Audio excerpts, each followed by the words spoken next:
Hey guys. These past few months, my question has slowly evolved from has the standard of beauty changed throughout the world over time to more specifically just our society and how we view beauty and how that impacts all the different areas of our lives. This was important to me because the way we view beauty translates into the way we perceive things and people, including ourselves, and this has the ability to change everything. I especially studied the African American experience with beauty in America because that's what I was most familiar with and what resonated most with me.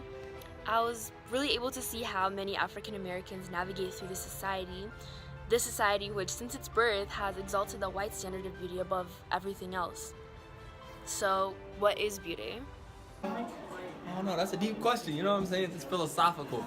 Something majestic, something unknown, something creative. Beauty is me. No, it's not. It's me. I feel like beauty's in the eye of the beholder, and it's like an individual person's preference to decide what's beautiful to them or not. Beauty is just the qualities of a person or a thing that pleasures the senses of a person. Like in terms of the inside, it's just being a positive person and having like positive aspirations and all that.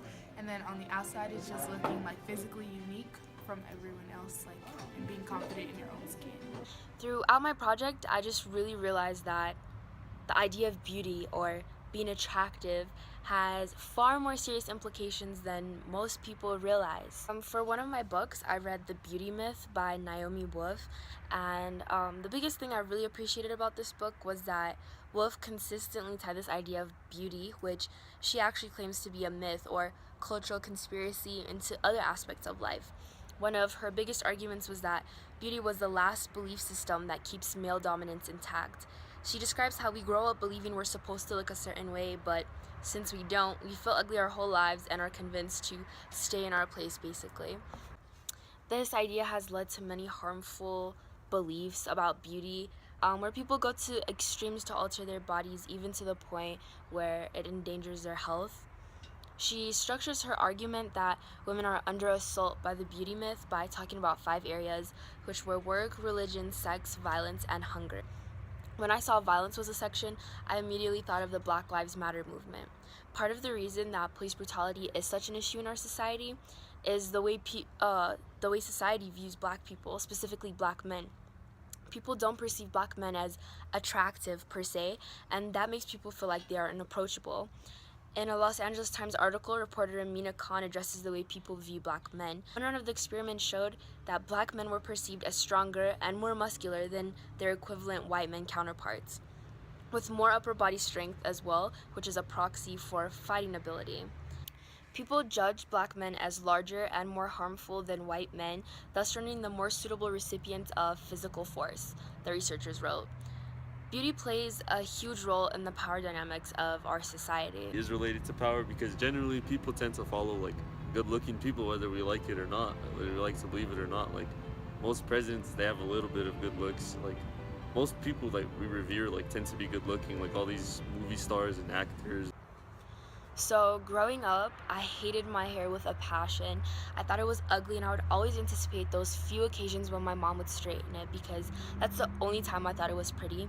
It wasn't until I got older and I was able to really understand why I felt this way that I was able to fully appreciate my hair and in a huge way myself. What is good hair? Or rather, what is beautiful hair?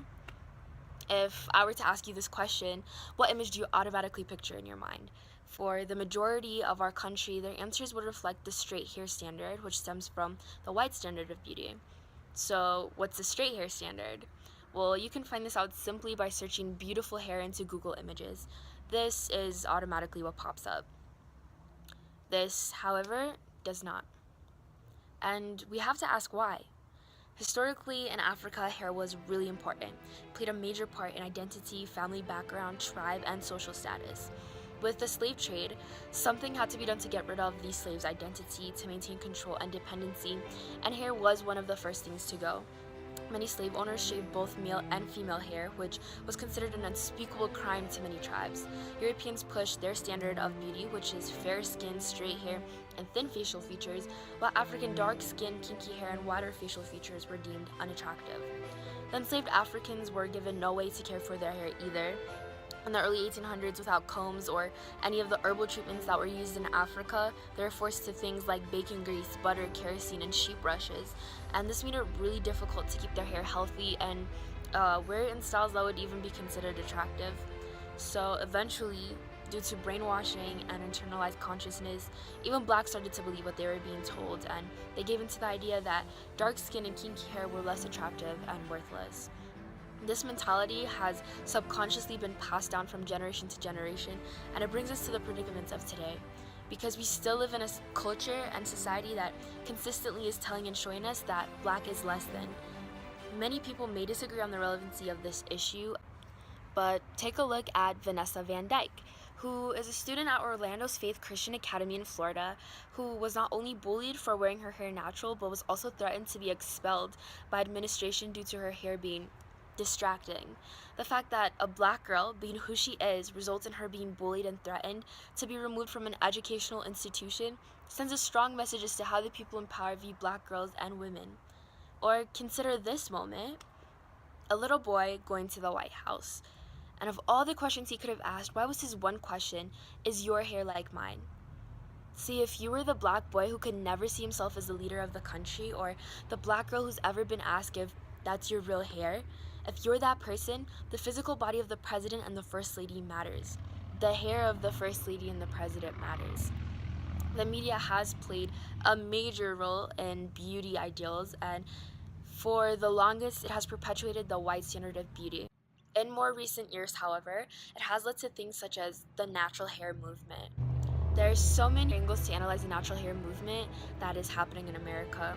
For most people, they're not looking to rebel, but it's more about practicality and flexibility, and there's immediate results for that in your quality of life, because it goes from you trying to conform to a straight hair standard and your whole life revolving around your hair to basically not. For others, it's about fighting the negative messages that have been passed down, especially by mothers and black men, and what they call their personal preferences. I mean, can you really call it a personal preference if all of society has brainwashed you to think that way? I think not. The word beauty, however, is not solely about the physical. So I don't know if this makes any sense, but like when I think of beauty, the first thing I think of is just like happiness, kind of. The first thing of when I hear the word beauty is my mom, my girlfriend, my little brother, a good cooked meal, art. Yeah. This thing I think of is family, probably. I don't know, it's just like a really cool thing to be like living and interacting with these different people in your life, like a whole bunch of different people that like come together and like make one thing. That's like cool to me. I guess some people like conform to like the way other people see beauty as like outer things or like materialistic things, but like I guess you could like decide that for yourself if you can like set yourself apart, but not a lot of people are able to do that. So it really just depends on the person, I guess. I think beauty could be seen, or beauty to me is seen as like having a free spirit and a amazing personality where you make others around you feel good about themselves as well.